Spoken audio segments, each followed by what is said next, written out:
Assalamualaikum warahmatullahi wabarakatuh. Perkenalkan, nama saya Ita Saputri. Di sini saya bersama suami saya yang bernama Bang P. Dan di sini pula kita akan bersharing-sharing tentang bagaimana peradaban Jawa, seperti apa peradaban Jawa, dan apakah orang zaman dahulu sama seperti kita, dan bagaimana pola hidup masyarakat Jawa pada zaman dahulu. Waktu dan tempat saya persilahkan. Kelakupan ya? Mohon dijelasin. Kelakupan ya? Oke. Ya, Assalamualaikum warahmatullahi wabarakatuh. Rahayu, Om Swastiastu, Namo Buddhaya, salam sejahtera untuk kita semua. Ya, mohon maaf ya, ini video pertama kita ya. Saya sama istri saya. Istri saya ini kelakupan, ceritanya dia Everest. Oke.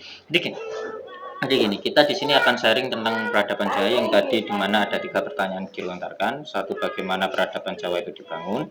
2, apakah masyarakat zaman Jawa itu hidupnya sama dengan kita sekarang? 3, bagaimana pola hidup masyarakat Jawa dahulu? Jadi gini, untuk menjawab pertanyaan pertama, peradaban Jawa itu bagaimana dibangun?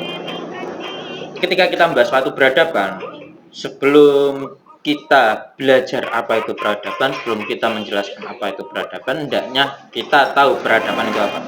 Peradaban itu adalah sebuah komunitas sosial kehidupan yang dimana terdiri dari beberapa golongan masyarakat, dan golongan-golongan masyarakat inilah membentuk suatu strata tertentu untuk memimpin masyarakat-masyarakat yang strataranya terlemah, mulai dari yang tertinggi memimpin sampai yang terlemah. Ada yang namanya strata raja, ada yang namanya strata Arya atau ksatria, ada yang namanya strata sudra, dan lain sebagainya. Untuk membuat suatu peradaban, para manusia dahulu membuat suatu kebudayaan atau sistematika kehidupannya dulu. Jadi tidak langsung ada judul peradaban, bangunan, sistem dan lain sebagainya, tapi membuat kebudayaan. Kebudayaan ini dibuat berdasarkan tradisi, tingkah laku, pola kehidupan masyarakat zaman dahulu. Contohnya gini, sebelum Majapahit berdiri, ya Sang Brahmawijaya itu kan putra dari Kartanegara. Nah, putra dari Kartanegara, dan Sang Brahmawijaya ini diberikan suatu wilayah yang ada di hutan tarik oleh Kartanegara. Oke. Dan dari hutan inilah Sang Brahmawijaya itu mempunyai yang namanya wilayah. Syarat untuk mendirikan suatu negara itu ada: 1, mempunyai wilayah, 2, mempunyai rakyat, 3, mempunyai teritori, 4, mempunyai pemimpin. Barulah suatu negara itu bisa berdiri seperti itu. Sama seperti zaman kita. Zaman dulu juga sama. Nah, jadi gitu ya Bunda. Jadi kalau mau membahas peradaban, kita masuk ke kebudayaan. Kedua, kalau sudah mempunyai peradaban, hendaknya membuat suatu sistem pemerintahan. Ada sistematis hukum, sistematis pemerintahan perpajakan, sistematis pemerintahan pendidikan, sosial, budayaan, sampai kesehatan dan lain sebagainya. Nah, mirip seperti kita lah, nggak jauh-jauh beda amat. Karena orang zaman dulu pun hidupnya sama seperti kita, nggak Sama jauh ya, beda. berarti ya. Sama, nggak jauh beda. Mereka juga punya rasa takut, rasa khawatir, rasa cinta, kasih sayang, bahkan rasa amarah, dendam dan lain sebagainya. Terus sama rasa cemburu ya.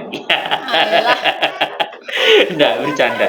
Nah, terus lagi, orang zaman dulu tuh ketika membuat suatu peradaban, yang dibuat pertama itu bukanlah suatu permukiman, yaitu yang dinamakan babat.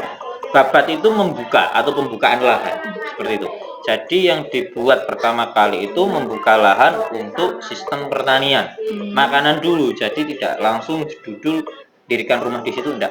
Mereka membabat atau menebangi lahan yang ada di sana, membuka lahan, membuka penebangan hutan, terus mereka membangun sistematika pertanian, perkebunan, persawahan, terus irigasi dan lain sebagainya. Lalu dari pengairan, irigasi, persawahan itu, pertanian itu sudah dibangun, mereka akan membuat suatu permukiman.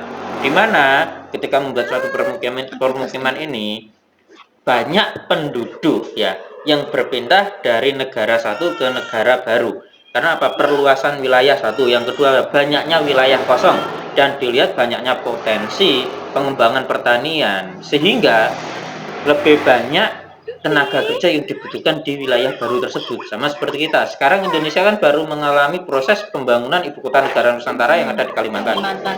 Kan di sana kan lahannya kan masih banyak.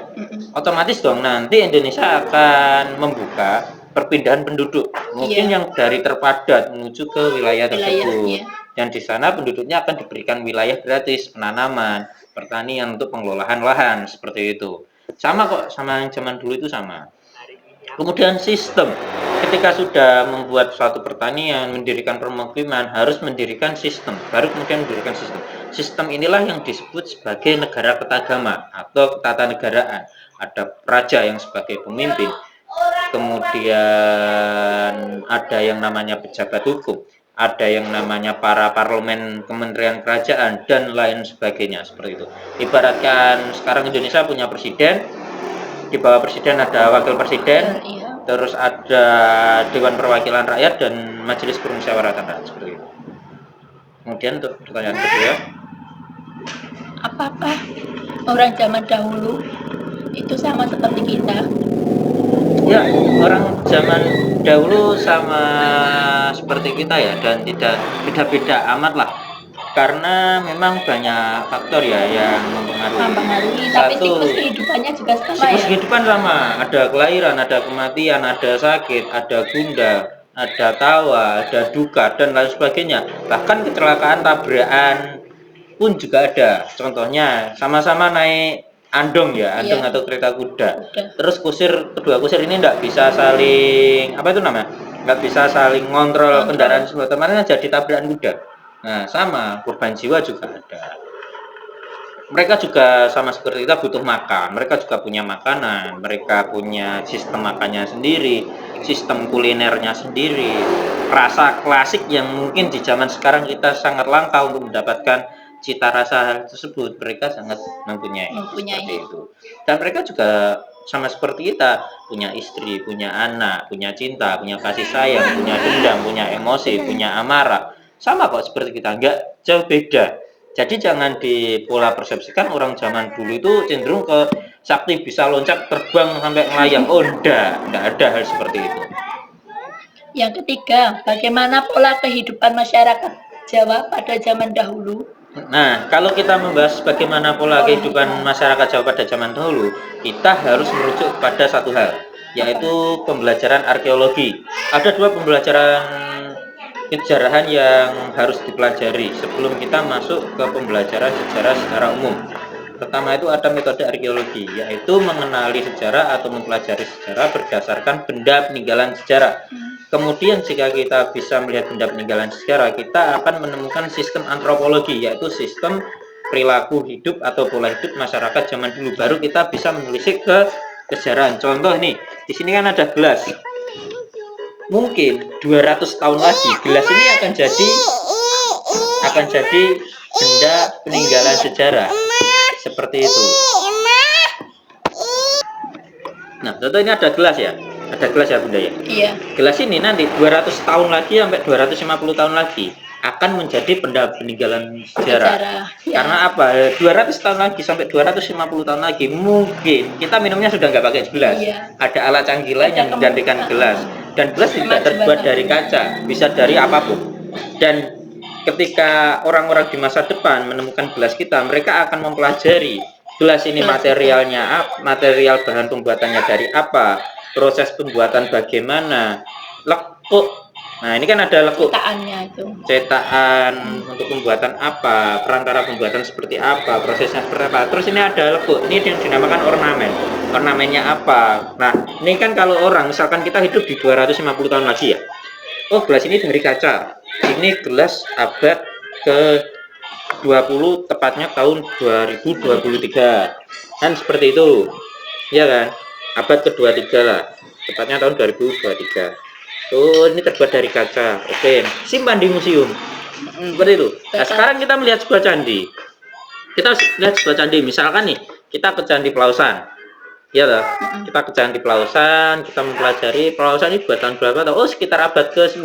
Ternyata setelah proses pembangunan Candi Borobudur atau sebelum proses pembangunan Candi Borobudur kan seperti itu. Karena pernikahan Pramudia Wardhani dengan Rakai Sanjaya, penyatuan agama Hindu dengan agama Siwa menjadi agama Siwa Buddha. Dan dari kontrak struktur pembuatan bentuk arsitektur candi kita bisa mengetahui abad keberapa, pola hidup masyarakatnya seperti apa, dan sistem pembuatan candi menggunakan sistem seperti apa. Sekarang kalau zaman kita disuruh buat candi, mungkin orangnya kesusahan. Iya, benar. Kenapa? Belum tahu penguncian candi sama lapisan tanah yang dijadikan sebagai fondasi yang nantinya akan didirikan bangunan, ya seperti ini. Jadi memang sih kehidupannya dulu itu sama seperti kita, membutuhkan pola pendidikan, kesehatan, penyakit, dan lain sebagainya. Baik, terima kasih atas penjelasannya Bang P untuk siang ini. Dan jangan lupa untuk subscribe, like, share, dan komen. Jangan lupa terus tonton Fakta Sejarah. Kita akan tayang lagi di minggu kedepannya. Selamat siang. Assalamualaikum warahmatullahi wabarakatuh.